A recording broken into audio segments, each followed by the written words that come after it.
স্ত্রীকে কখনো রূপ নিয়ে খোঁটা দিবেন না, কেননা এই রূপ কিন্তু আল্লাহ তাআলা দিয়েছেন।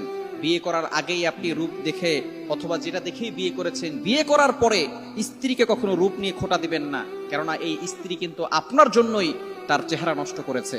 আল্লাহ পাক রব্বুল আলামিন তাকে যে যৌবন দিয়েছিল সেটা কিন্তু আপনার পিছনেই সে নষ্ট করেছে।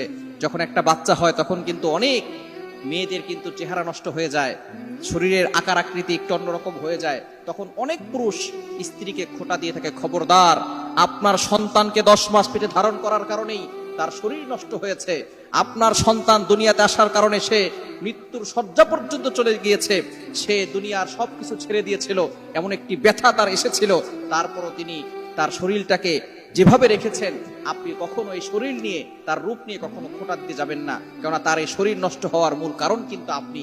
আপনার সন্তানকে লালন পালন করতে, আপনার সংসারে খাটতে খাটতে তার রূপের প্রতি সে নজর দিতে পারে না। এজন্য অবশ্যই স্ত্রীকে কখনো রূপ নিয়ে খোঁটা দিবেন না। যারা স্ত্রীকে রূপ নিয়ে খোঁটা দেয় তাদের মতো হতবাক